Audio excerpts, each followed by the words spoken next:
Hi everybody, thanks for joining me for another one-man review. Today I have 3D Sweeties by Julian Glander. This is a book I got when it came out early in 2021, late 2020. I don't know why I didn't review it because it's a cool book. It's from Fantagraphics. It's one of my favorite things about the book is it's got this really puffy, squishy cover, which is cool because the whole artwork is like all of these cute like cloud blob figures, and for it to have that squishy tactility to it was a really nice design choice. I absolutely love the art in this book. It's all done with 3D graphics, and it's got these very bizarre color combinations, which I think that's something. Maybe it's just the books I'm picking up. I'm drawn to it, but it seems to be a trend right now is like these odd colors. So seeing that applied to the 3D design or 3D animated aesthetic and then put into comics form feels really fresh to me. And I saw like I remember in the late 90s there was a lot of like computer drawn rendered art that just looked so bad, and it's really nice to see somebody doing it well. And I think I don't know, this book feels like it's opening up a new avenue to me. Something else I really like about the book, instead of page numbers, there are these little icons like from the computer, and that develops over the course of the book to where you could learn the numbering system. So that just felt like correct from a design standpoint. I don't know if that was the person who designed the book or if that was Julian Glander who made that decision, but I think it's really smart. They're mostly like little one-page gags. I think with a book like this, I make the mistake of trying to read it all at once, and it diminishes my enjoyment, which is probably why I didn't review it at first. It would probably be better to read one or two and then dip out. Like I could see this having been a web comic first that got collected, and I think maybe it should be treated that way because it's not like a cohesive read. You get a little bored with it, or like the ups and downs between like this gag landed and this one didn't. Um, that's hard for me in a book format, but I do like having it all collected. I really like this one with the Memphis furniture, talking about the Memphis design group, a postmodernist design group that kind of broke all the rules and made all the MTV, early MTV aesthetic. So they've got this furniture that's Memphis furniture, and somehow cracks the code, and the furniture all comes alive after 30, 40 years, I guess. Jesus Christ, yeah, 40 years. um, so that one was fun.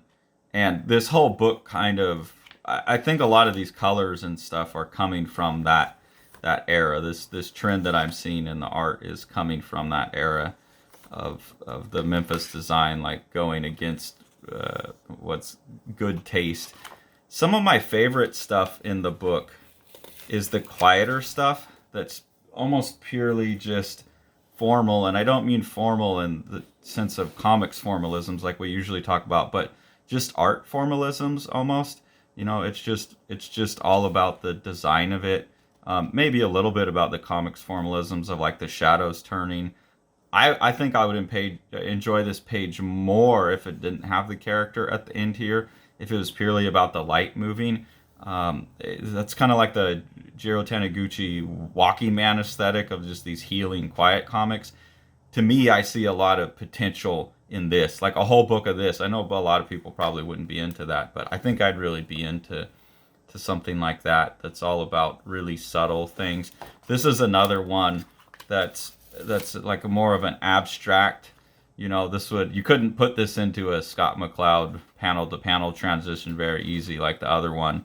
I'm always interested in that kind of stuff too. Different kinds of relationships between images than we typically talk about in the comics canon. So this one is just like basically here's these four forms, and then the artist is just going to run creative variations on the form, turning them into trees, turning them into vehicles, giving them eyeballs, making them into houses, making them into faces. So I like that kind of from like a design standpoint formal play. Like this, I could see this as an assignment that you would give the students: make four shapes and then iterate them in different ways. So those kind of formal challenges, and just the color changes and stuff. It's just really, really simple but beautiful and sophisticated. Um, the I think my favorite part of the book is I think it's called, yeah, Susan something. These are a little bit longer stories. They're still short, and you could still dip in and read one at a time, but they just landed with me a little bit better, or more consistently at least. I especially like this one called Romantic Life Choices, where Susan something has got a new video game and basically spends the whole day just trying to mod her avatar. And that felt really appropriate for me, because I've seen Tori's son, Jack, who's the kid shouting at all the end of our videos. He'll show me himself playing Fortnite. Come play Fortnite with me, and I'm like, okay, what do we do in this game? And he'll sit there for an hour, and he'll just change costumes on characters and show me the moves they do, and look at this. I can give them this weapon, or give them a shovel, or and I'm like, okay, well, what do we do in this game? And it's like, he'll kind of show me, but I get the sense that this is more like what kids are doing, and how they're structuring the games these days is just the fun of creating your identity. And I think that's part of the discussion about identity that I keep coming back to in a lot of comics, that I think is so important to our current zeitgeist and philosophically compelling to me, is as we move into these virtual spaces and get more comfortable with having avatars that we endlessly mod, then there's kind of this idea that you want to endlessly mod in reality too, which has been part of the post-human movement for a while, since the 90s at least. But it seems like the kids are much more into that, and the games are being structured around that experience, rather than like a level with the boss kind of experience, what I think of a game as. So that, I thought that one was really funny. And then this one, in terms of like the metaverse and moving into virtual or augmented realities, there's like I think this is called the Dream Cube. Yeah, and they go into this Dream Cube, and it's like a virtual psychedelic experience. And as someone who's very interested in having a psychedelic experience, but honest enough with himself to admit that my brain chemistry is probably not the right brain chemistry to be forcing psychedelic experiences through chemicals, this is very appealing to me. The idea that I could get to go into a virtual experience that could give me the psychedelic. I know it probably wouldn't match, because I would still be more ego in control, but just those kind of visuals and stuff. Like, this has been a dream of mine since I was a teenager, is to have a robust virtual reality where the visuals around me at least are unbound by physics. And I think, even having my whole body unbound by physics is something that's quite appealing to me. I don't think it's a good desire, but it's definitely a desire. So I like this one. And I, again, really just love the aesthetics of it. I love the colors. I love the shapes. I love these more abstract transitions in comics and stuff.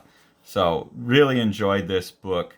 Really enjoy what Julian Glander is doing with the 3D art in comics. Like I said, it feels like some kind of new path opening up. I don't think it's fully developed yet. I think the short story format maybe holds it back, but that's just a preference of mine. I feel like longer things tend to land better. Not always. Sometimes things need to be short, but I would like to see like Julian Glander really push. I think Julian Glander does animation as well, so maybe I need to look that up. But I don't know. There's just like, this has potential that's already pretty well realized, but I can see it going somewhere else. So if you haven't got a copy, definitely grab it. Even if none of the stories land for you, it's just a joy to hold it, and it's a joy to look at, in my opinion. So definitely grab yourself a copy, and I really look forward to seeing whatever Julian Glander does next. Thanks for following along. Take it away, Jack. You want to see all these books? Smash that subscribe button, and the like button, and the bell, and then you get them.